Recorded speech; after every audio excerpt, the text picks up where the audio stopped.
Welcome to the Emergency Management and Preparedness Inclusion of Persons with Disabilities webinar series. I'm Lewis Krause from the Pacific ADA Center, your moderator for this series. This series of webinars is brought to you by the Pacific ADA Center on behalf of the ADA National Network. The ADA National Network is made up of 10 regional centers that are federally funded to provide training, technical assistance, and other information as needed on the Americans with Disabilities Act.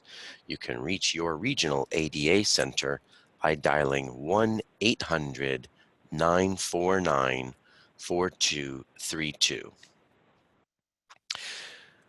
For longtime listeners, you may have noticed that we have switched our webinar system to Zoom.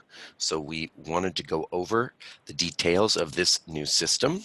We hope it offers a better experience for you.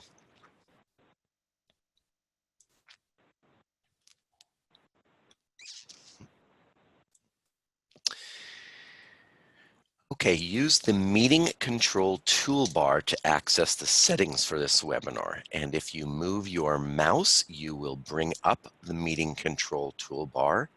And then if you want to make it permanent, you hit the Alt key once and then a second time. And that will make the meeting control toolbar stay. That allows you to access the chat window and the closed captioning. Which reminds me that real-time captioning is provided for this webinar. The caption screen can be accessed by choosing the CC icon in the meeting control toolbar. As always in our sessions, only the speakers will have audio. The audio for today's webinar is being broadcast through your computer. Make sure your speakers are turned on or your headphones are plugged in. You can adjust the sound by navigating to the audio settings on the bottom of the panel. Then you can adjust the sound by sliding the soundbar left or right in the audio tab. If you do not have sound capabilities on your computer or prefer to listen by phone, you can dial, this is a new number, 1-720-707-2699 or 1-646-558-8656. And you can use the webinar ID of 159-033-175. Okay, this is not a toll-free number. Just note that as a note. Also, I want to remind everybody that the webinar is being recorded and can be accessed on the adapresentations.org website in the archive section next week. This is the 5th year of this webinar series, which shares issues and promising practices in emergency management inclusive of people with disabilities and others with access and functional needs. The series topics cover emergency preparedness and disaster response, recovery and mitigation, as well as accessibility and reasonable accommodation issues under the Rehabilitation Act of 1973. The American with Disabilities Act of 1990, the ADA, and other relevant laws. Upcoming sessions are available at adapresentations.org under the Schedule tab in the Emergency Management section. These monthly webinars occur on the second Thursday of the month at 2:30 Eastern, 1:30 Central, 12:30 Mountain, and 11:30 a.m. Pacific Time. By being here, you are on the list to receive notices for future webinars in the series. The notices go out 2 weeks before the next webinar and open that webinar to registration. You can follow along on the webinar platform with the slides. If you are not using the webinar platform, you can download a copy of today's PowerPoint presentation at adapresentations.org in the Schedule section. At the conclusion of today's presentation, there will be an opportunity for everyone to ask questions. You may submit your questions using the chat area in the webinar platform. The speakers and I will address them at the end of the session, so feel free to submit them as they come to your mind during the presentation.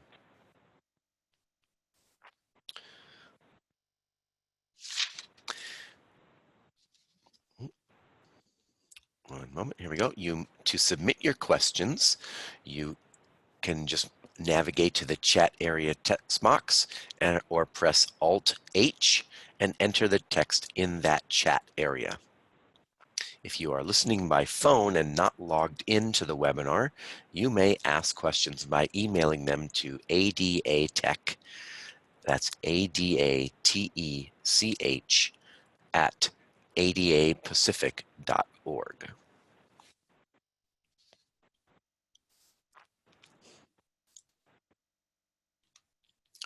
If you experience any technical difficulties during the webinar, send a private chat message to the host by typing in the chat window. Type your comment in the text box and enter. If you're using keyboards, use Alt-H to access the chat box. Or you can email us at adatech@adapacific.org. Or you can call us here at 510-285-5600.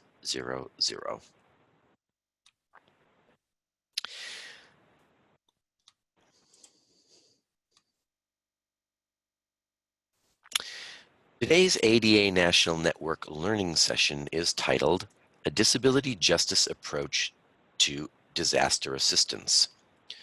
Today we will have an interactive virtual workshop on disability justice approaches to disaster assistance that recognizes histories of harm and centers on communities of color. The session will be co-facilitated by Justice Shorter, who serves as the Disaster Protection Advisor for the National Disability Rights Network, and Valerie Novack, who is currently a Portlight Fellow at the Center for American Progress. Together, they will use Title II of the ADA and the 10 disability justice principles created by Sins Invalid to guide participants through critical questions that call for a nationwide reimagining of more equitable and effective state and local emergency management practices. So today's speakers are Justice Shorter. She is the Disaster Protection Advisor of the National Disability Rights Network, where she advises the 57 federally mandated protection and advocacy agencies for people with disabilities across America and its territories. She is a former disability integration advisor for FEMA and has worked on public engagement and disability inclusion at the White House and U.S. Department of State under the Obama administration. Valerie Novack is a Portlight Fellow focused on inclusive disaster management. Previously, Novack was a disability rights advocate working on state and local issues in housing, transportation, and public access. All right, Justice and Valerie, I will now turn it over to you. Thank you so much, Louis. Good afternoon, everyone. Thank you all so much for joining us this afternoon for our webinar on disability justice approaches to disaster assistance. Hopefully, we will come together and reimagine the ways that we prepare for, respond to, and recover from disasters, fires, humanitarian crises, and other emergencies. I am Justice Shorter. Again, I serve as the Disaster Protection Advisor at the National Disability Rights Network, and I'm joined here, of course, by my lovely co-facilitator, Ms. Valerie Novack. Valerie, would you like to greet the group? Hello, everybody. This is Valerie Novack. I'm a Portlight Fellow at the Center for American Progress, focusing on inclusive disaster response. And we're excited to have a bit of a conversation with you today, providing you with some frameworks, 10 principles that will hopefully let you think a little bit more inclusively and act a little bit more inclusively in your preparedness efforts. If you can give me just a second, the slideshow does not seem to be moving forward, so give me just a moment. worries. And Valerie, while you're doing that, I'll also remind the group with a bit of context here so that they can fully be informed as to kind of how we came about this workshop series. So we initiated this series back in June of 2019 at the annual NDRN National Conference. And the response to this particular section of a workshop focused on disasters was simply remarkable. And folks wanted to know more about how they can infuse intersectional approaches into the work that they're doing around disasters and emergencies. Typically, we get folks who are either extremely experienced in doing this work, or we get folks who are not experienced whatsoever. And of course, we have folks who are interspersed in between. And what we are hoping to do is to go through many of the principles with you all, but we have made the presentation, we've designed it in such a way that it has space to breathe, in the sense that we have not infused it with tons and tons of different examples, because we would like to spend a majority of the time after we wrap up the brief description of all of the principles on you. We'd like to focus that on you and have direct engagement, direct interaction with you to get a better sense of how you all see this being applied to the work that you're doing. Valerie and I work with tons of disability organizations, emergency managers, first responders, different aspects of the disability community, and folks are quite enthusiastic about doing this work, but they are applying it in a plethora of ways. It has been exciting, it has been invigorating, but it has also been challenging trying to confront some of the concerns that people are trying to contend with on a day-to-day basis. And so hopefully we can all come together collectively and move toward new pathways that allow us to fully work with and include individuals with disabilities who are Black, Indigenous, people of color, LGBTQIA, who are low income, but who live at really the intersection of multiple identities. So that's our goal, our hope, our expectation for the day. Now, Valerie, how are we looking on the slide? We got it. Thank you. So this is Valerie again. So to kind of give some background on the disability justice framework and the way that Justice and I have tried to use this to make a more inclusive response comes from a group, Sins Invalid, that is a group primarily of disabled, queer, people of color, largely women on the West Coast, who are an art collective, an activist group.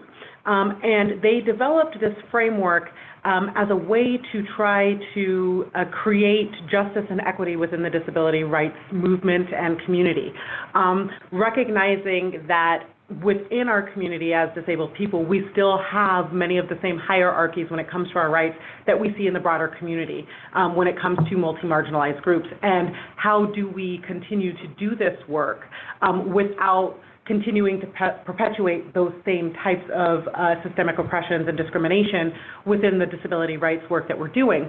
And so the solution or framework that they kind of came up with to help facilitate that was broken down into 10 principles. And so those are the 10 principles of disability justice. So the way that we're going to do this today is we're going to kind of go off of each other and take turns going through these 10 principles and some actions and ways that you can look at applying these principles to the work that you all are doing or are hoping to start doing.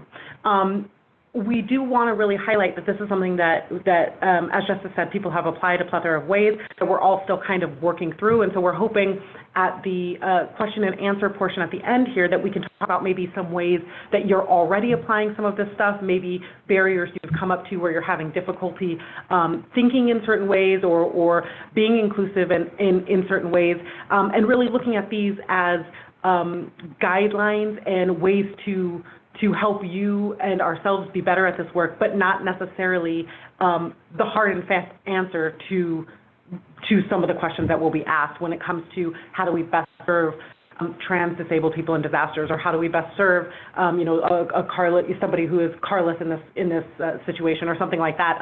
That there's a lot of flexibility in some of the stuff that we're talking about here, and we're really hoping to just start having a deeper conversation about that. Okay.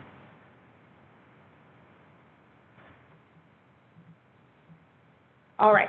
And so we're going to go over just a few different starter stats that you may or may not be aware of that are kind of some things that can help you think about some of these emergency situations in a little bit broader context. I think sometimes, especially if you're in a situation or you're in an area that's hit very, very frequently, of course, the immediate focus is on the immediate event, and we sometimes don't think about the way that there's long-term kind of spidering effects from some of that stuff. And so we wanted to bring up a few starter stats. The first one, some of you may have recently read the NCD, the Council on Disability report that recently came out regarding institutionalization. And if you haven't, we should be able to link that somewhere in our wrap-up email to get that to you. It's a really great report. But it is following the way that part of what we see in response is an increase in institutionalization and removal from the community for people with disabilities as a function of finding them shelter after disasters. And so that is one, and there's some numbers on there specifically to Katrina, and then also more recently, I believe with both Harvey and Michael, where we saw institutionalizations. I know at one point in Florida, there was an article that came out regarding 76 children that had been put involuntarily institutionalized because of homelessness and they were saying trauma from the hurricane season, right? And these are the kinds of things that we see regularly happen. People going into nursing homes, people going into hospitals, institutions, rehabs, and being unable to get back out because of the way that we're handling response. Some of the other things that are maybe a little bit less known, things like domestic violence. Sometimes we don't necessarily think about this, but domestic violence isn't only spousal abuse or partner abuse, which it can be, but we see increases in things like traumatic brain injury in children have been documented. The extent of domestic violence increases a lot of times because response personnel, or they believe it's because response personnel is a little bit stretched, right? Also the increase of stress of the situation that you're going through. And so some of these violent situations, like I said, might be towards a partner or towards children, but it may also be from a caregiver. Or another situation like that, in which those are kind of additional stresses that we maybe don't always think about when we're trying to serve some of our populations. So some of those other that we don't have on this slide, I don't think, but that are increased during this time are things like human trafficking, whether that's sex trafficking or work trafficking. So people are higher at risk for those kind of events, or other kind of financial or caregiver abuse when these situations happen. And so being able to recognize some of those risks towards the community is important, as well as some of the reluctance that people might have in why they might not contact maybe their response personnel, maybe because in the past they've been put into a hospital or an institution, and so they're not as keen to call up somebody in response to evacuate their home, right? Or they are a person of color who has not had good experiences with police officers. And so they're not making that contact, even though stress is causing domestic violence situations in their home. And so some of these things, while they might not seem like they will immediately affect who you're working with, or that you believe that this is something that somebody would definitely tell you if it was happening, so you don't necessarily need to think about it, we're hoping to try and bring some of those lenses in so that you're able to sort of preempt your planning, knowing that some of this stuff may be happening and that there's reasons why you might not be hearing about it, and ways to kind of plan accordingly. And that's hopefully what some of these principles will go over. So I think now Jess is going to talk a little bit about also the legal lens that we can kind of apply over all of this before we break down the principles for you all. Absolutely. Thank you, Valerie. This is Justice. So we're going to be looking at many of these principles through the overarching prism of the ADA really as our centerpiece, right? Because we are doing this in collaboration with Pacific ADA. We want to drill down on Title II of the ADA, which specifically focuses on state and local governments and ensuring and requiring that all programs, activities, and services are made accessible for individuals with disabilities. Moving on from that, you can, of course, look at some of the legal aspects of state laws where applicable, but also Section 504 of the Rehabilitation Act, right? So there are several different laws that many emergency managers, many disability rights organizations, different advocacy agencies employ when they are trying to protect the rights and amplify the voices of people with disabilities, which of course is what we're hoping to get at here today. Section 504 in particular, as Lewis mentioned earlier, of 1973, the way that we commonly explain this is that just listen, every single federal dollar should be used in a way that is going to be equitable and accessible for the entire community, right? So leaving no one out of that equation. So we look at all of those aspects in terms of the ADA, Title II, We look at it, the legal lens in terms of the Rehabilitation Act of 1973, and then any other state laws were applicable. So these could be any jurisdictional regulations or policies or laws that have been enacted that are state-specific, right? So that are not applicable across the entire country, but that may be unique to your particular county or unique to your particular state. So understanding all of those things are absolutely critical when we try to approach this issue of ensuring and protecting the rights of people with disabilities. So we'll move on from there. And we'll focus on intersectionality as the very first principle. So that is going to tee us off. And I want to make a clear distinction here, because sometimes diversity and intersectionality is used interchangeably, and they are not the same thing. So diversity focuses on the recognition and perhaps in some cases the celebration of difference. That is quite different from intersectionality, which really hopes to address the compounded effects of marginalization and the effects that it has on historically marginalized groups, but looking at that in relation to discrimination and prejudicial treatment, right? So understanding how these things interact and how they overlap in a multitude of ways, and how it affects a person's ability to be able to prepare, respond, recover. I'll give you a key example of this. I was deployed out to South Carolina a couple of years ago, and I was working with a family where the mother had a disability, her daughter, who was trans, also had multiple disabilities, and they experienced a ton of discrimination in the shelters that they were residing in at the time, so much so that the daughter began to have multiple concerns related to her mental health. And so many of the folks working in the shelters there were unaware that this was happening. Some of them were accused by the family of being kind of the perpetrators of this prejudicial treatment. But once a few people, it only took a few, once a few folks intervened on their behalf and said, listen, they're not only dealing with the fact that they have lost their homes and that they identify as having identify as being individuals with a disability, but they are also being discriminated against because this young woman is trans and is not being respected and is being teased and ridiculed in a space where she should be safe. And so these are some of the actions that we have listed here. Do we intervene when the intersectional experiences of survivors are deemed invalid by people who are supposed to be in charge or responsible for ensuring access and ensuring that folks have the capacity to move forward more fully with their recovery at the same pace, the same rate as everyone else who is also in their community or from their community, from their neighborhoods, right? So all of these are things that we can understand and kind of look through when we talk about intersectionality. We also want to explore how people with disabilities are impacted by kind of multiple things. So I just gave an example as it relates to LGBTQIA folks, but we also understand this in relation to classism, right? So we have people with disabilities who also live and reside in multiple communities. So you could have someone who is an Indigenous individual who also has a disability, who also identifies as LGBTQIA, who also has is a part of a low-income status, right? So all of these different factors affect somebody in compounded ways, dealing with the discrimination or the prejudicial treatment that comes from living a life that requires you to maneuver through all of these different barriers can be quite simply exhausting and can cause a significant amount of trauma and stress and strain on an individual, on top of having to contend with loss of perhaps their livelihood, but most certainly the lives that they had known prior to the disaster.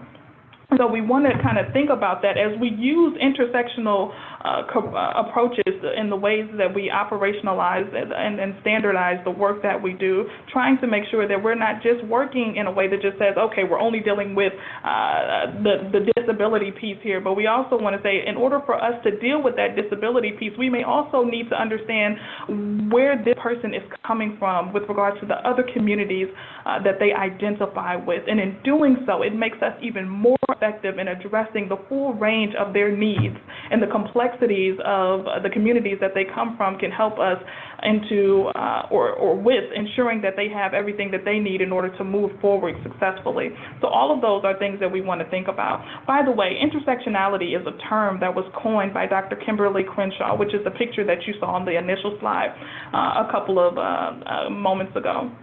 And so the next slide here is Principle 2, which is focusing on leadership by the most impacted. And I think that's kind of self-explanatory, right? We want to focus on the people who are the most impacted by disasters, many of whom live in these kind of at the center of these intersections that we just spoke about. So the great thing that you'll notice with these principles is that they kind of blend into one another as we go. So with each iteration, as we kind of move forward, you'll see how one thing blends into the other with regards to these principles. You also see on your screen a graphic of the ladder of citizen participation, which was coined by Sherry R. Arnstein. I don't think she was a doctor. But she is absolutely phenomenal. This ladder of citizen participation was created back in 1969. And so it's something that I use literally in almost everything that I do, especially each workshop that I give. And people have found it to be tremendously helpful. Folks can print it out, put it on their walls, put it on their binders, use it in whatever ways that they find most useful. But let me take you through it a bit, primarily because often when we do this work, we're either connected or collaborating with partners who say, yes, we're including the disability community. We're working with them. They're included. But what does that inclusion actually look like in practice? Well, there's several different rungs if you want to examine it. The first and kind of the lowest rung of this ladder of citizen participation is manipulation. So this is the illusion of inclusion, manipulating a community to presume that they have access to decision makers or decision-making authority when they actually do not. So just completely being disingenuous and the pretense or of actually including a group when there is really no long-term commitment to doing so whatsoever. Okay, number 2 is therapy. So this is kind of putting the burden on the communities that we serve, making them think that the problem really is completely all on them, kind of shifting the burden, shifting the responsibility onto the communities that we work with, and saying that it's not really us, it's not really systemic changes that need to be made, but you need to make the change. The problem is with you. So a prime example is if you have a community that is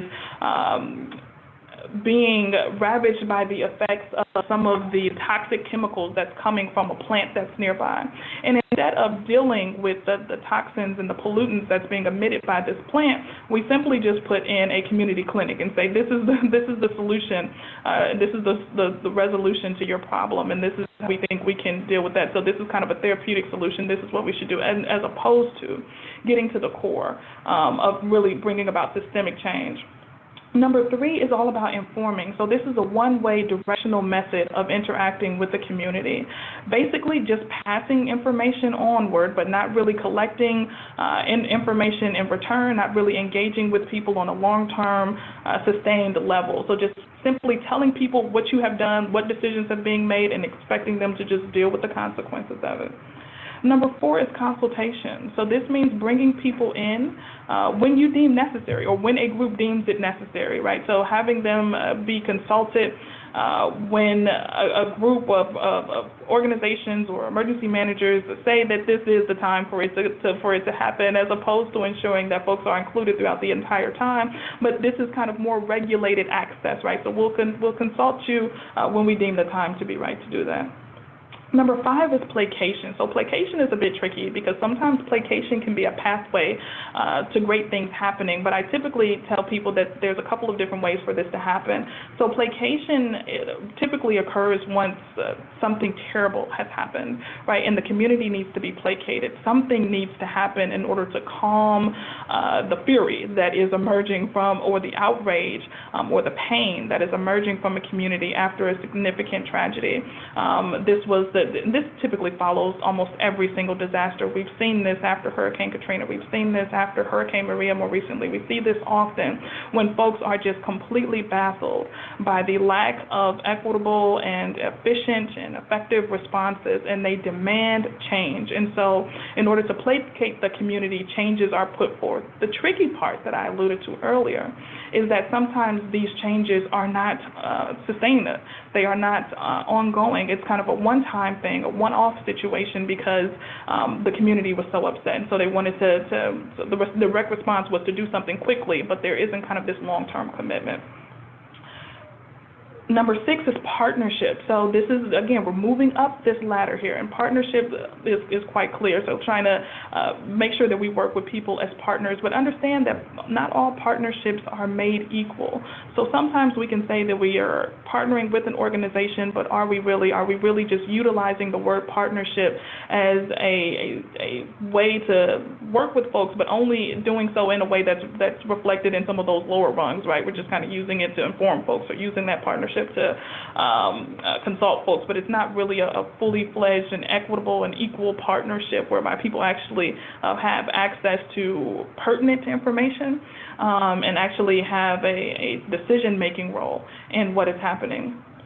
And then that leads us up to number 7, delegated power. So now we're cooking. This is the area where people are having greater access to power. So the citizens themselves have access to decision-making authority to be able to shape the scope, the scale of how response, recovery, mitigation, preparedness, how those things look in their very communities. So this is they have more power in creating what those things look like, which is absolutely critical. And then number 8 is citizen control, which means they control it all. They have kind of the leading or the majority relationship to what is happening within the decisions that are taking place in their community, right? So they have kind of majority control there, which is kind of absolutely central. And so we'll kind of move on from here. And the only thing that I'll tease out from this actions to consider slide is that, listen, I've worked with so many different groups, and between Valerie and I, we've worked with hundreds of folks. And one thing that really I would love to tease out is this commitment to ensuring that people with disabilities, especially individuals who are Black, Indigenous, people of color, that folks are not just being engaged as storytellers, but we kind of shift this thinking so that people become decision makers.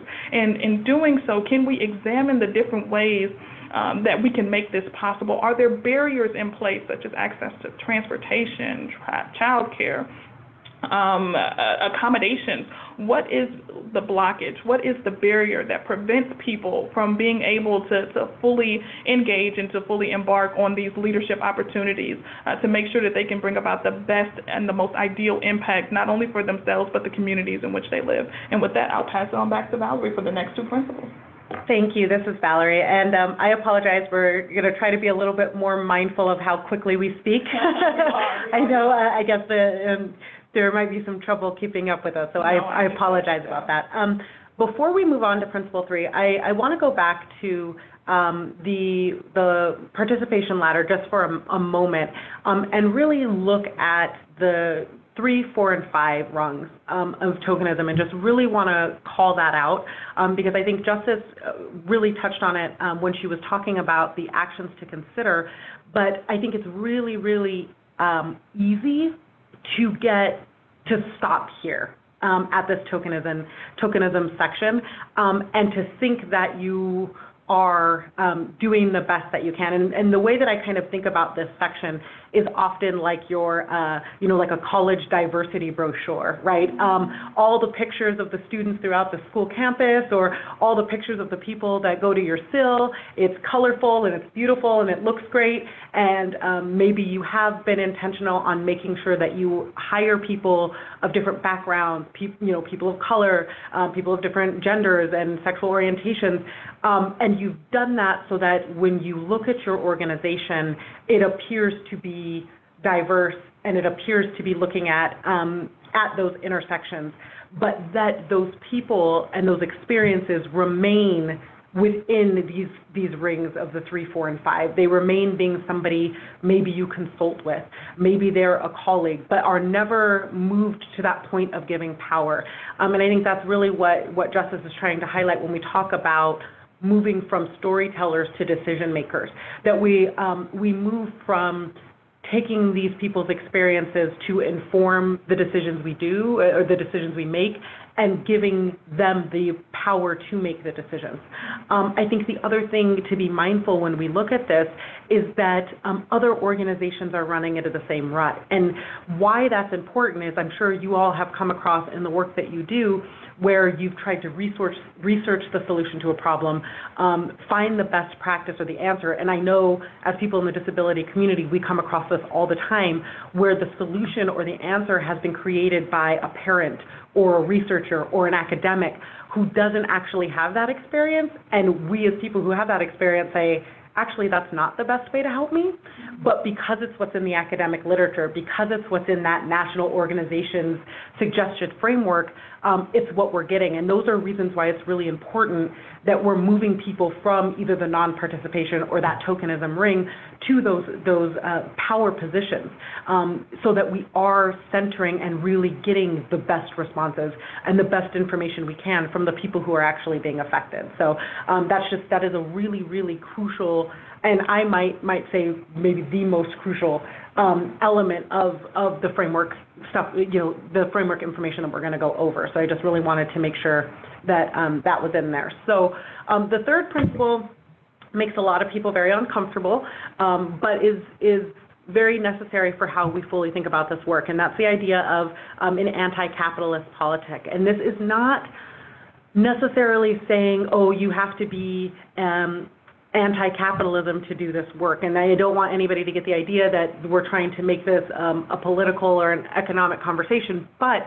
when we talk about both preparedness and response in disaster situations, the way that our economy functions, particularly when we're talking about nationally, is very, very, you cannot ignore it and do that work. And part of that comes from recognizing who is often considered a person who has access and functional needs and what that might mean, right? And so looking at both the way that our economic systems influence the events that we're seeing, whether that's terrorism events, whether that's natural disasters and climate change-related events, both recognizing that, but also the way that our system focuses on distribution of resources and our overall systems. When we start to look at that, we can realize and see the disparate impact in resource allocation that certain marginalized communities are receiving versus other communities.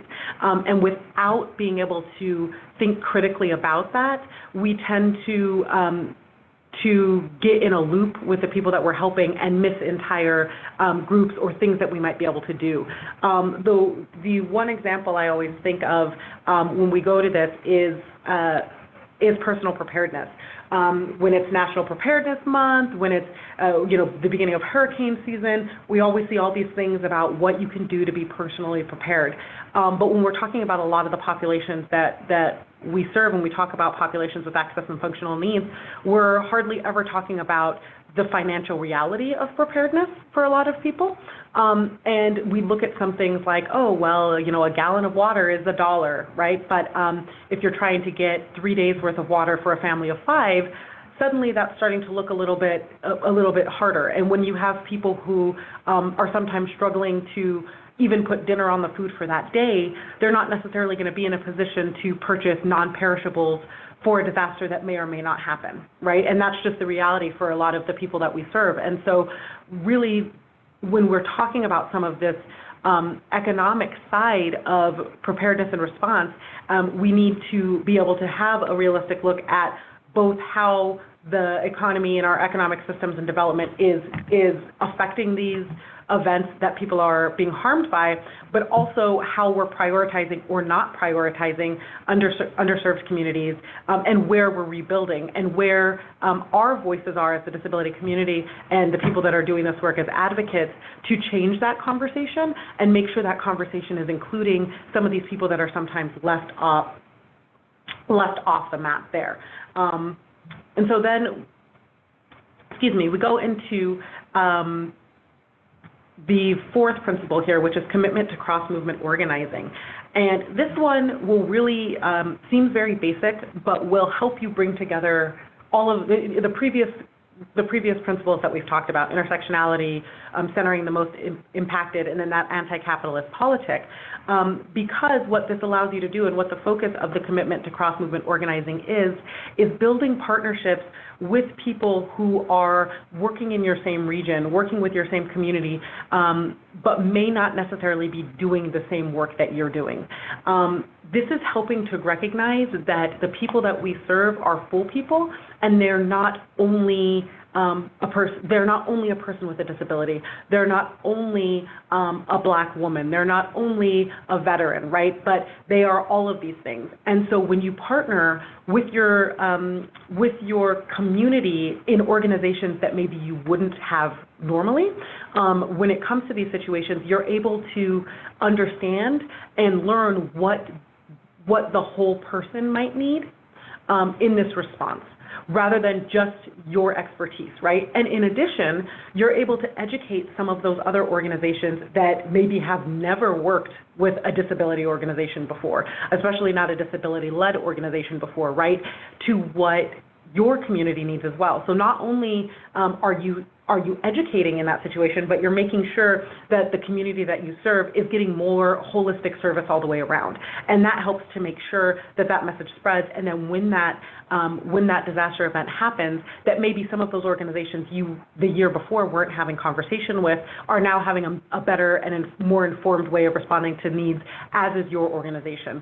So it's really important to start building those relationships across people who are doing your work. I know sometimes it's really easy for us to sit at those roundtables and the coalitions that we're a part of, and it's all different people that are largely part of our community, right? It might be somebody who's representing the blind community, and somebody who's representing the deaf community, and somebody who's representing developmental disabilities, but largely it's still all sort of our people, right? And we need to make sure that we're taking actions to recognize the other things that make our communities who they are, and how we can incorporate some of their needs into the work we do for the disability community, and vice versa. So that's going to be really important to making sure that you're getting a holistic picture of what people need. All right, and then I think Justice is going to go ahead and pull up 5. I will indeed. So principle number 5, specifically focuses on wholeness. But before I dive into that, I do want to piggyback off of a couple of things that Valerie said, especially around anti-capitalist politics. So a lot of folks have brought to our attention, and we of course know this, having done the work ourselves out in the field in various capacities, that it is important to follow the money and to figure out which communities are being served financially with regards to recovery funds, preparedness funds, mitigation funds. And so there's a couple of different tools that you can use to get at those answers. Specifically public record requests, right? So you can do that under the Freedom of Information Act, FOIA, or you can look at that with in terms of any relevant state statutes, because there might be a state statute that allows you to have more direct access to public records. And so utilizing those types of tools to have kind of a data-driven backdrop to the advocacy work that you're doing, to zone in on some of those communities that have been repeatedly underserved as it relates to disasters. Also, please remain mindful of disaster capitalism and also climate gentrification. And so these two things specifically hone in on people who have vast amount of money coming into communities that have been damaged by disasters, and completely remodeling and restructuring them in such a way that the folks who lived in those communities beforehand can no longer afford to return to them, right? So just being mindful of some of the reconstruction and the transitions that communities take directly after a disaster. This is also true with regards to climate gentrification. So this might not be a big conglomerate, a big national or international company coming into a community, but it could just be a couple of different people coming in who kind of raise the cost of living in such a way that also people cannot afford to come back and return to their community. So there's a number of different ways that when we look at this issue of money and capitalism, that it affects people with disabilities, in particular people of color, specifically, and also, primarily focusing on folks who may live in low-income areas. So we just want to make sure that you're made aware of that. All right, so when it comes to recognizing wholeness, if we can understand that people have inherent worth, then that, of course, ensures that whatever we do is going to prioritize safety, dignity, accountability, full participation, and that we are striving to do no harm. One of the things that I am constantly insisting that folks focus on when they come into my workshops that I do, regardless of what the topic is to make sure that they are comfortable bringing their whole selves into the room. Sometimes when we are in these boardrooms or when we're at these different high-level meetings, folks are encouraged to just focus on the work, let's just focus on the task in front of us, as opposed to understanding that the background, the way in which people identify, can also help to inform the work and hopefully make us more adept at making decisions alongside individuals with similar backgrounds, right? And ensuring that they are centered in those conversations. So we want to consistently express that people can show up as their full selves without risk of persecution or prejudicial treatment. So are we outwardly expressing and acknowledging that in various ways? Are we remaining mindful that people with disabilities are also first responders, that they're also emergency managers? And if they are not, we need to be asking ourselves why. If we are in meetings, countless meetings, and we know that none of those people there actually have disabilities, don't really identify with the disability community, then perhaps that is a red flag. Again, we hinted at this earlier when we talked about leadership by the most impacted. Well, a large part of making sure that actually happens is to really assess the hiring practices or the different people are appointed to positions of authority, right? And so recognizing that people with disabilities can also serve in those roles, but they also, of course, are members of multiple communities, but recognizing that not only the work experience is important, as Valerie noted earlier, but it's also super important to understand those lived experiences. All right, and so the next principle here, principle number 6, focuses on sustainability. And one of the largest parts that I will tease out of this is just to really understand that a large part of sustainability can focus on and should focus on kind of the physical, the mental, the different types of body-mind needs, and body-mind just simply means that the connection between our bodies and our minds, but also the community needs and how all of those things wrap up very neatly into the overall success of a sustainability plan, right? And so when we think about sustainability, we have to ask ourselves, how are we shaping sustainability in a way that recognizes those needs, right? That understands the historical trauma that a community may have had to endure in previous disasters, previous emergency settings, right? So if we're devising some sort of plan and we want to ensure that it is going to be sustained and we want to ensure that it's going to be successful and effective, then we have to ask ourselves what has been done here previously and why didn't it work? You see this type of assessment happening consistently in international circles, but it's also quite prevalent across the states whereby people are trying to figure out why are things not working. And so data is one way of trying to figure that out, but collecting that data directly from people who have lived through these disasters is absolutely imperative. But how can we do that in a way that measures success? And who is devising what that measurement of success looks like? Is it just all of the folks who are involved with the different types of government programs? Again, we're thinking about local and state entities here because we're examining this also under Title II of the ADA. Are government officials, government representatives, the only ones who are defining what success looks like, and who are the individuals who are really putting forth the contributions around what those measures of success are?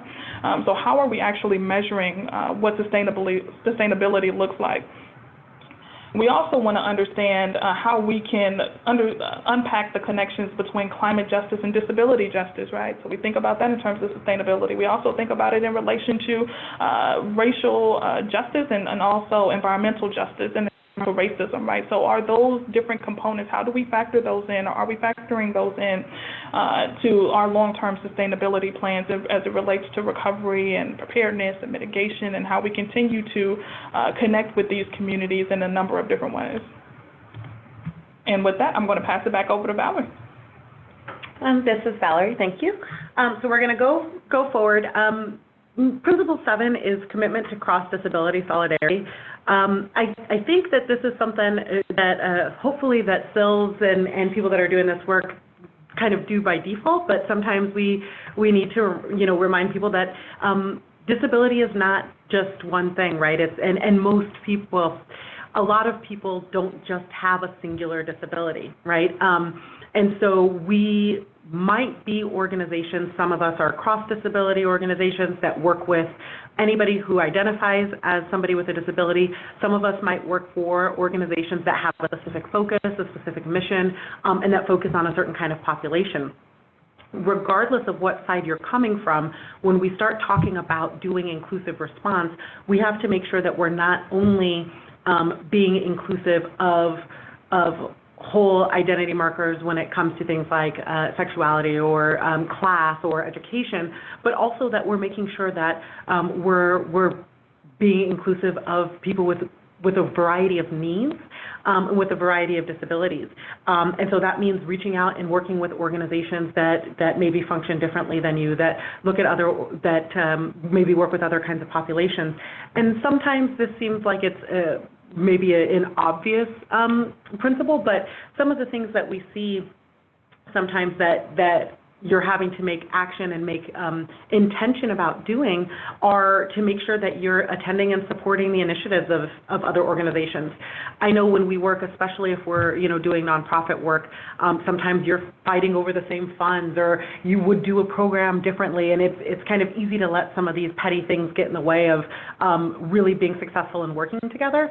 But these are the situations, these emergency response situations where we don't have the time or the resources for that kind of pettiness, to be quite honest. So make sure that you're creating those bridges, that you're having these conversations, that you're creating strategy, that you're creating plans ahead of time. That's part of that preparedness, whether that's MOUs with organizations, whether that's the strategic plans that you're doing with those organizations, and then addressing some of the inequalities even within the community. One kind of example we can give that you talk about a lot is a lot of legislation we have, a lot of acts that we look at is really wheelchair focused. And there's a lot of people that are disabled and not wheelchair users, right? Or there was stories that we heard this last year out of North Carolina specifically regarding service dogs, where you had one person who was a person with autism and had an intense fear of dogs, and another person who needed their service dog to function. And we don't want to wait until you're in a sheltered situation, in a heightened stress situation, to start having conversation about how do we make sure both needs are met if this were to come. And so making sure that we have multiple people from different parts of the disability community also involved in these conversations, and not saying, oh, hey, we have this one representative from this one disability organization, therefore we have disability representation, is not going to be effective. So we need to make sure that cross-movement work is strong for that, to make sure that when these emergency situations happen, we are being as accessible and as intentional as we can. And also it allows us to have a solid front and a solidarity if we are dealing with issues outside of the community, if we're trying to make an ask to FEMA or to the Red Cross or to our state government, that we can come with a large and a strong voice saying, this is what we need for our people. This is where people are being left behind. And that gives us a lot of kind of strength in those numbers. The next principle, which is principle 8, it's not going forward there, is interdependence. And this really fits the same thread and the same through line of the recognizing wholeness that Justice talked about earlier, as well as some of that cross-movement solidarity. I know for us and for people who do this work, we're very aware that no person or organization is entirely independent. We rely on each other on a regular basis to get through life, whether that's just relying that somebody's going to follow the street sign so we don't get in a car accident, to having somebody that helps me get out of bed in the morning, right? That there may be variance in that, but it's essential to recognize that interdependence. And what I think is sort of I don't want to necessarily say a silver lining, but a way that we can sort of preach this message sometimes to people that are maybe not receptive normally is actually in post-disaster situations. It seems like that's the time that people are most understanding and most realize that we need each other, right? And it is critical to recognize that before these situations happen, also when we're in the response process, and then afterwards when we're trying to rebuild, to recognize and appreciate the need of other people, and to, once we start having that conversation and we can recognize that a little bit more, we're able to make sure to ensure that there's the dignity of the people that we serve when they need to ask for help in these situations, as well as others who maybe have felt like they haven't had to ask for help before, and now we're in a situation where they have to help eliminate some of the shame in needing some of those services or that help, to make sure that people actually get what they need. And so things that you can kind of do to help make this happen is, of course, to develop an understanding of the needs of those around us, to sort of anticipate what some of those needs are going to be, helps to meet those needs while maintaining the dignity of somebody who might need that. And then also acknowledging, again, that interdependence that is specifically crucial when we talk about disaster recovery and response, that maybe is heightened in a way that we don't see on just kind of your blue sky day-to-day life. And for some people, that's very hard to swallow. We see that a lot with evacuation, for example. And there's a lack of trust as well, because that value of interdependence isn't magnified, right? That there's a lack of trust that first responders or that paratransit drivers or whoever it's going to be will be able to be a support to somebody, and that lack of trust puts a lot of people in danger, because we haven't done that collective developing of those needs and the training and the communication within the community that says, hey, I got you if this happens, and I understand what you're going to need, and we're going to do what we have to do to make sure you get what you need. All right. You know, this is Justice. Jumping off of that, I think it's really important to just drill down on several of the things that Valerie just mentioned, especially around that lack of trust and how dealing with the ramification of previous actions significantly influences whether the rate of your success, your own success, and the types of interventions, the type of programs, activities, different actions that you are trying to deploy yourself. So getting a better sense of who those communities are, understanding what it is that they've been through is absolutely imperative. I worked with a gentleman recently, and he said, I cannot get these people to talk to me. Just when he said these people, he meant, you know, people who have various types of disabilities and people who are from various, you know, ethnic backgrounds, but I cannot get them to talk to me. No one wants to answer my phone calls. And I stopped him. My question was, who came before you and what did they do? What was the impact of their involvement with this community? What were the actions or inactions that were in play there, and how did it affect this community? Was there kind of any sort of community or collective trauma that resulted from the interactions or the involvement of folks who were working with this community prior to your arrival? And what does that mean for the ways in which that they are now willing, ready to work with you? So all of these are ways that we try to unpack our understanding of the communities that we serve, because it directly correlates to how we are able to do our work most effectively. So it's just really important to drill down on those bits. And so now we are already at principle number 9, so the final 2 right now. Principle number 9 really also flows quite nicely with much of the information that Valerie presented. It focuses on collective access. So we just finished talking about cross-disability solidarity, and we also spoke a lot around interdependence.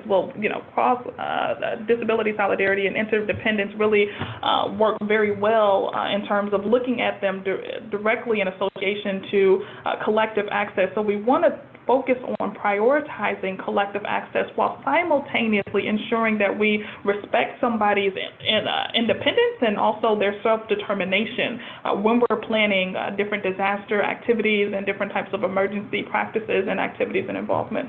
So that's just is quite important to think about, because sometimes folks will come in and will commandeer the situation, and we will try our best to impose different levels of what we think is the correct form, methodology of access, when in actuality having that conversation with the individual who has a disability first, as we all know, is the only way to get a good sense of what that person may need. We certainly don't want to impede access at any level by imposing imposing our viewpoints and our perspectives and our methods onto people. So if folks want to make a decision and determine for themselves that, no, I actually don't need this, or I do, that choice lies with them. And so we always want to recognize and be respectful of that. But in doing so, we also want to be mindful of how we can collectively bring about additional and greater access for the communities that we serve. And so are we going to a variety of different groups, as Valerie mentioned before, to get a better sense of what the access needs are? So when we're talking about communication access, are we not, let's be clear, in the different communities that we're reaching out to not just the deaf community, but also people who have different speech disabilities, such as a stutter, or people who may have different variations in their speech as a result of a stroke, or any other number of contributing factors, but just remaining mindful that when we talk about community or communication access, we look at that in a number of different ways. We want to seek out access suggestions prior to events, but also have folks at the ready to provide access in the midst of an event, right? So can we work with folks to appoint access coordinators? We talked about this a little bit in terms of kind of cross-movement solidarity. Some folks are doing this, putting this into action, trying to ensure collective access by working with different organizations that don't focus on disability and training them to have access coordinators so that when people with disabilities come into their spaces, they are fully welcomed. Because sometimes you don't just need to expressly say that folks are welcomed, as we mentioned with recognizing wholeness, but you show that in the venues that you choose. How quickly you respond to requests for reasonable accommodations, how quickly you adapt and adjust and seek alternative workarounds when people need access in one way or another. All of those things send direct messages to individuals with disabilities about your full level of commitment to this idea of collective access for the communities that you serve. And it's important to note here, just trying to figure out, do we prioritize certain access needs over others? So are we only looking at kind of the access needs that we think are the easiest, maybe just printing out something that is large print? We could kind of easily do that with the printer that we have, but some of the other access needs might be a bit more difficult to bring about in a timely manner. So thinking about those things beforehand is imperative, but also it's absolutely important to make sure that we promote and we publicize that access is going to be available when people enter into the spaces that we are occupying. So not often do I assume as a blind woman that when I go anywhere that access is going to be automatically available to me. I often have to call in advance and say, hey, do you have material available in alternative formats?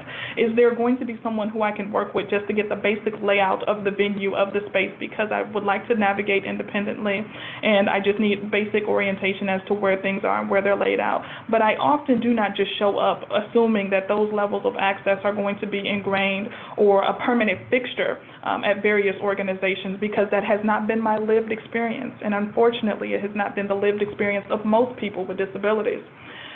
And so now we move on to our final principle, which is liberation. And you'll see here a couple of some of my favorite quotes, most personally. You have there a beautiful and a gorgeous picture of the late, great Toni Morrison talking about the function of freedom is to free someone else. You also see a quote there from Dr. King, none of us are free until we're all free. And, of course, that hailed and revered quote there from the disability community, really the mantra there, nothing about us without us, but we've slightly adapted that to say nothing about us without all of us, in direct recognition of some of the things we were talking about before, some of those inequities in terms of inclusion of Black, Indigenous, people of color with disabilities. So trying to center and include all folks with disabilities, and particularly looking toward how do we best do that with Black, Indigenous, people of color is absolutely central. And so in doing so, we want to look at some of the ways in which Black and Indigenous and people of color, especially Black and Hispanic folks with disabilities, are not freed in many ways, and especially as it relates to the prison industrial complex, or just the criminal justice system in America, and how many folks with disabilities are currently imprisoned. And so when we talk about disasters and emergencies, folks who are working with those prison programs, are we ensuring, or we want to make sure that we ensure, rather, that there are effective emergency management plans? Are there evacuation plans? We want to make sure that those are happening and that those are in place and that they're realistic. This is actually quite true for some of the protection and advocacy folks who enter into jails and prisons and detention centers and are checking to see, hey, do you have a disaster plan? You are in a disaster zone, a state that has disasters every year. Do you have a plan for how you're going to continue to serve these prisoners with disabilities? So these are questions that organizations, the protection and advocacy agencies, different other disability advocacy agencies are also asking, and they're trying to address on a daily basis. This is also true for proactively monitoring and investigating and tracking involuntary institutionalizations after disaster. We just had a robust and remarkable roundtable series in collaboration with the National Council on Disability last week, where we addressed this very issue, trying to prevent the institutionalization of individuals with disability, which often happens before, during, and after disasters. Not serving people with disabilities in the most integrated places and areas possible, which would be a general population shelter, but as a measure of convenience and perhaps as a cost-saving measure, often individuals with disabilities are diverted into shelters or facility settings, institutional settings, instead of being served in the most integrated setting possible. So working to make sure that we prevent that or track it and make sure that we can help people reintegrate back into the community after a disaster, if they so happen to be institutionalized, is another way that you can act on this issue. Also focusing on how displacement and how the lack of housing may impact or somebody's risk of being trafficked. So right now we're examining human trafficking as a issue area as it relates to disasters. Does the lack of housing, does the high levels of displacement, how do those things contribute to somebody's risk, heightened risk of being institutionalized? These are things that we're focused on right now. We want to look at that in relation to women and girls in particular as well. So examining all of these different ways that are noted here, these different types of actions, all of these are things that we can do to make sure that we're understanding the multiple ways that people with disabilities are not only affected, but particularly how folks who are affected by the lack of freedom are still affected by disasters and emergencies, and how they can also then lead, in the case of human trafficking, to greater losses of freedom, in a sense. And with that, we conclude the wrap-up of the 10 principles of disability justice. We went through them rather quickly, and our apologies once again for that. We're from the D.C. area right now. We're living in, and people talk a mile a minute, and so we will make an avid effort to slow down as we now focus on you, as we promised we would do at the very beginning, that we would not spend too much time focusing on various case studies, because we wanted to make enough space for you all to share with us some of your experiences. If you've been doing this work for years, we really love to hear about some of the unique ways in which you're applying these type of intersectional approaches to disasters and emergency work. But if you are not doing it and you hope to do so at some point in the near future, what are your ideas? What are your expectations? What would you like to be doing, and how do you intend to embark on that journey? And most importantly, what can we do to support you in that? So all of these are things that we would like to discuss more in the conversation ahead. And with that, we will shift it back over to Lewis, who I think will guide us through that discussion portion of our workshop today. All right, thank you, Justice and Valerie. All right, so you heard everyone that they're asking now for questions, but before we head to those questions, let me remind you that you can submit your questions in the chat window. Just open up that chat window there in the bottom, and if you don't have you can just move your mouse. The screen will show up on the bottom. If you want to make it stay, just hit your Alt key a couple of times and it will stay, and then you can click on that chat and type your message in there. In the meantime, while we await those kinds of questions, you did get a couple of questions throughout, mostly about terminology clarification, so maybe we can clear those up. The first person that I saw said something. They wanted to know about the group Sins Invalid, and how, let's see if I can find the exact, yeah, why is it called Sins Invalid? What is that meant to mean, if you know that? Yeah, so this is Valerie. I saw that and quickly looked up because I know I had read that before when I had a similar question. So the group is Sins Invalid, and it's been around in many iterations for many years. But Patricia Byrne was the founder of that. So I'm just going to go ahead and read a quote from her when she was asked that same question, and then can kind of go over that. But she said, it's a play on words, of course, referring to the fact that people with disabilities have been called invalids, but it's also acknowledging that in many cultural contexts, having a non-normative body is considered along the lines of the sins of the father being cast upon the son. Mm-hmm. To us, that is the invalid framework. The idea that somehow it's not part of the way we exist as humans to have a wide variety of ways of embodiment. The truth is that all bodies are valid and beautiful.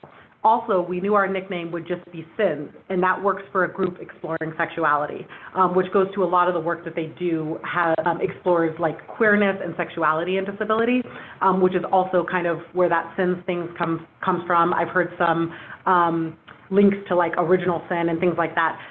But this idea that we say, right, despite knowing that there's a variety of human bodies, that certain bodies are invalid, largely disabled bodies, right?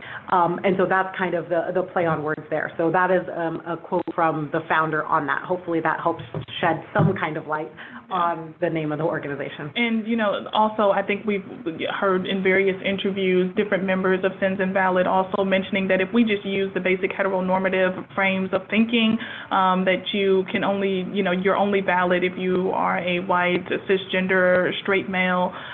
Those opinions are the primary opinions and the most prominent opinions and the most influential, the most important. If we use that frame of thinking, then most of the world would be rendered or deemed invalid as well, right? So many people have bodies who work in different ways, and many of us come from a multitude of intersectional backgrounds. And so when we understand it from that perspective, it's actually far more inclusive than one would initially think upon just reading the name. So it's a great play on words, but unpacking it is phenomenal to see just the various layers and levels to it.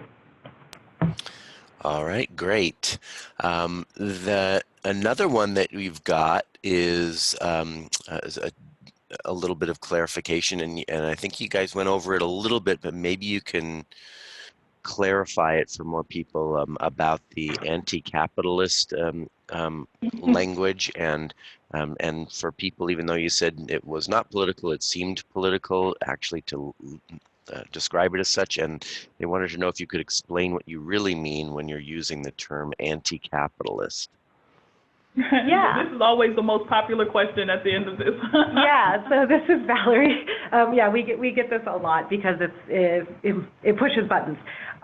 So I'm going to answer this both by giving a definition and also by sort of giving an example. So the way that our system works in the kind of market capitalism we have is this idea of, there's kind of two prongs, the idea of commodifying things in bodies and where we find worth. And both of those ideas, in order to effectively treat and respond to people in any circumstance, really, but we're talking specifically about emergency preparedness, has to be rejected. And so we're not necessarily talking about a political mindset or thought on capitalism, but the way that we function. And so the example I'll give here is we've talked a lot about sort of weather events.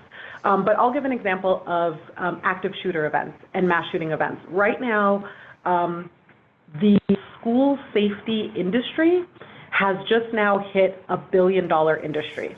So what has happened as mass shootings in schools has increased is that we have increased now a market for creating safe schools.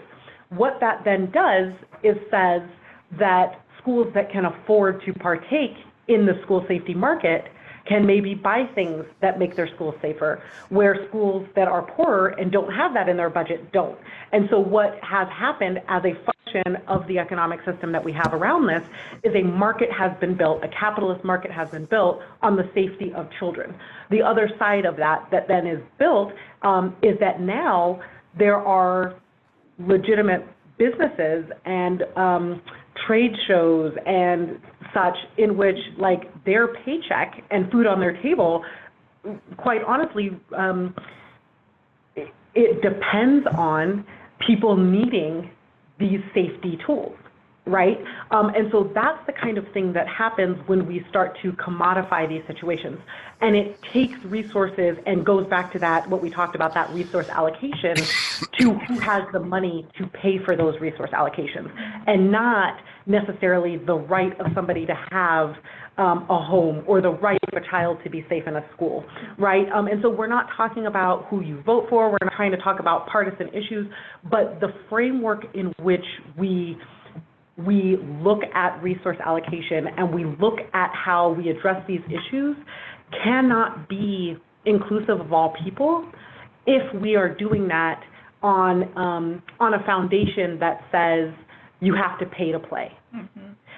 Because the most affected people cannot pay to play. Yeah. And so we have to, when we do this work, reject that idea in order to be fully inclusive in our work. So I hope that that kind of answers that question. I think it thoroughly does.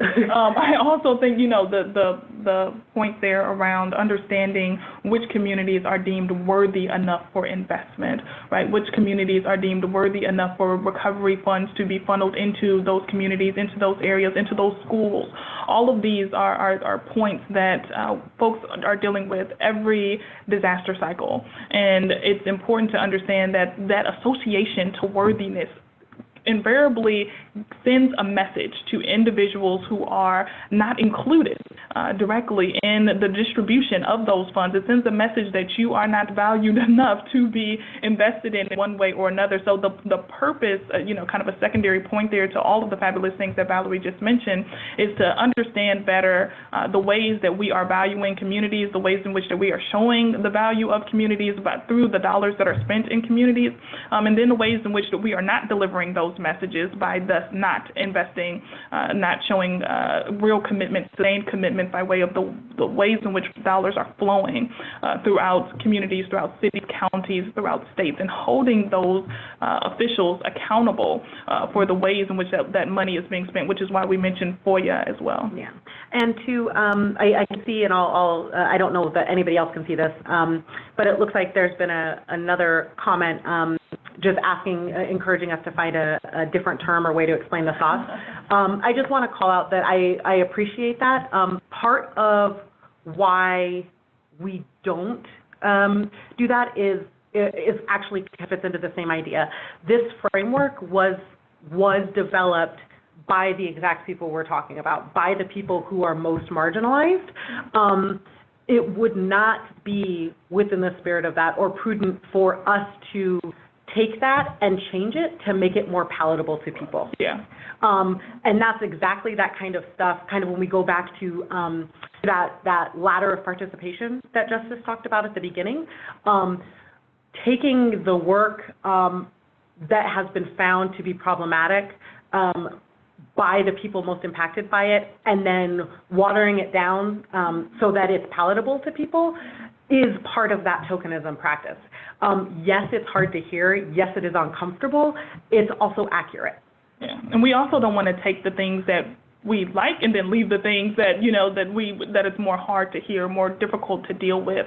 And so we want to grapple with all of it. And we're not in any way saying that process, that practice will be easy. It is difficult, but it is also a form of erasure to water this down or to take, erase different portions of it because we think that it may not land well with various audiences. We do this workshop the same every single time that we do it, but we also are very aware and conscious of the groups in which we're working directly with, but we also, like Valerie said, want to be true to the spirit of Sins Invalid and why they created this, and understanding this came directly from communities that are significantly impacted by kind of the ravages of some of the decisions that have been made around the economics in this country. And so we just want to be clear and honest and kind of committed to those principles and to those ideals. And we'll stop there to see if Louis has had any additional feedback that's come in on his end. Yeah, we have quite a bunch of messages piling up here, and not very much time left. So maybe you can be a little Yeah. shorter in your Yeah, answer, sure. so we can do that. So the next person is asking about gentrification in disaster recovery. Could you provide some suggestions for how to work to offset adverse impacts for an existing community that might stem from land purchases or development during the recovery period? Yeah, making sure that people who lived in those communities beforehand are a part of the decisions on how land is being purchased and how land is being divvied up, and which people are coming, kind of what is happening directly after a disaster. And then not even so much of what's happening directly after, because sometimes these things don't happen until months or perhaps even years after. So those of us who do this work understand that recovery is not a short-term process. Often it can be a rather long and protracted process.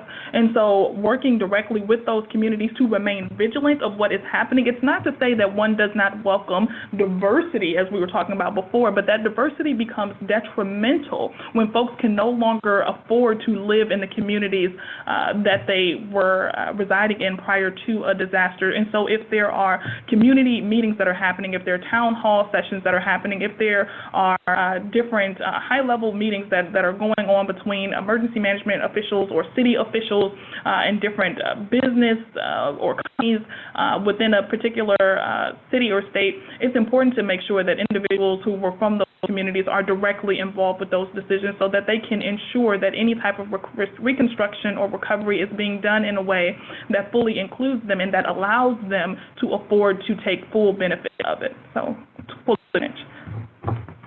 All right, and let's see, we have another question here. How do you recommend the advocate groups to encourage local government to allocate funds prior to the event, specifically toward those that are most marginalized? Please give specific on something that has worked, especially in smaller community government, if possible. Mm-hmm. You want to take a stab? You want me to hit it? You can go first. Okay. So one, especially some of those rural communities, things that we have seen is folks being made aware of when some of these meetings are happening and showing up at these meetings to ensure that government folks are taking their thoughts, their input into advisement. Also applying for some of those leadership positions have also been key, so that people are not just requesting that that those who are in power or those who are responsible for these decisions, they're not just requesting them to acknowledge their concerns, but they themselves are a part of those decisions. So it goes back to what we were saying before, trying to ensure that people are shifted from being simply storytellers to actually being decision makers. And this is why it's so important to ensure that people with disabilities are in decision-making positions so that they have positions within emergency management agencies so that when funds are allocated, they can say, hey, this needs to hit this community or it needs to be spent in this way. But also requiring and holding them accountable to coming out to your communities beforehand, right? So requesting meetings and telling them that hey, we've experienced this problem. We want you to be here. We've asked you to be here 3 or 4 times and no one has showed up. What is happening here? You represent us, or you're supposed to be responsible for our safety and our recovery, and we want to know why you are not investing that amount of energy and attention into some of the concerns that we have around disasters and emergencies. So we've seen people do it in that way. We've also seen people sue. Yeah. So that is yet another option. So I do not want to not emphasize here the importance and the effectiveness of impact litigation and structured negotiations as a kind of last-ditch effort when you cannot reach success via traditional advocacy avenues. And so in the event that those things don't work, these organizations in terms of local and state entities are required to uphold the ADA and Section 504 of the Rehabilitation Act. And so if they are not including people with disabilities within their plans, then of course we can't presume that those things will take place in practice because they're virtually non-existent. There's been no planning and no preparation for it. And so in that case, you want to hold them responsible, and sometimes legal means is perhaps the most effective way of doing so.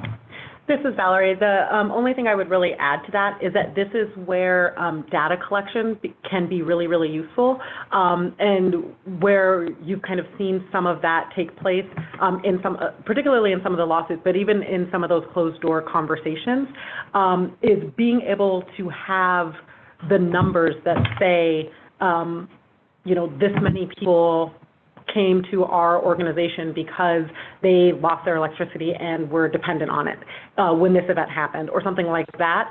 A lot of times, the response organizations are not, and we've found this from meetings we have, they are not disaggregating data by disability.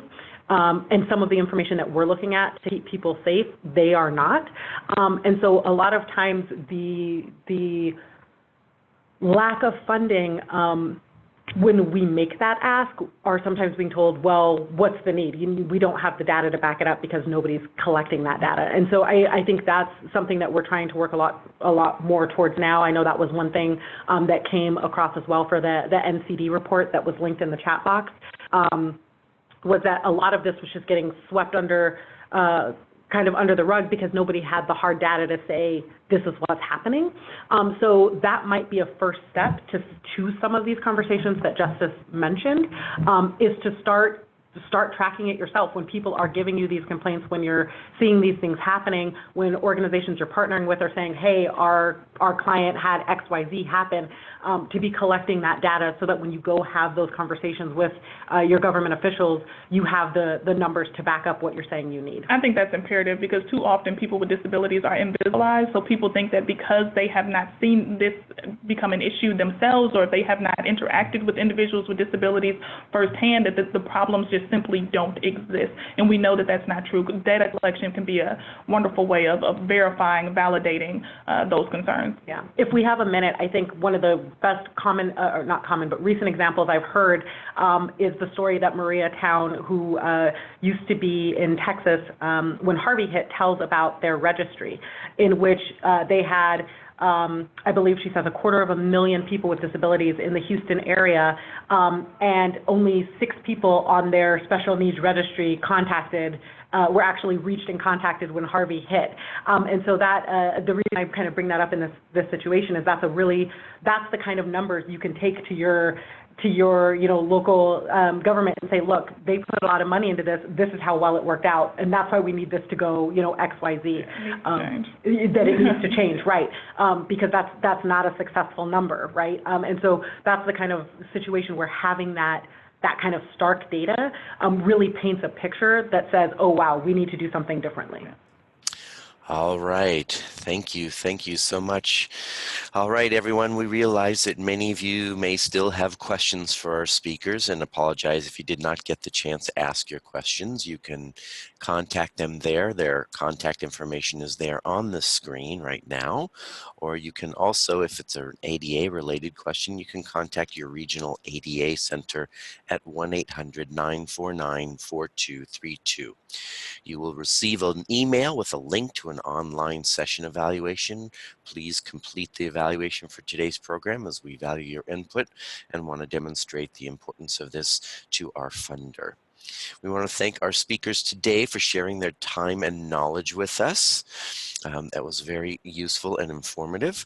A reminder to everyone that today's session was recorded, and it will be available for viewing next week at adapresentations.org in the archive section. Our next webinar on November 14th will be on earthquake preparedness for everyone, by everyone, with the Earthquake Country Alliance, the people behind the Great Shakeout events.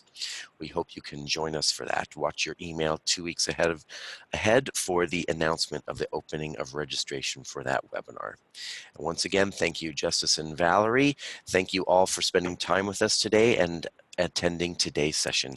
Have a good rest of your day, everyone. Bye-bye. Thank you. Bye.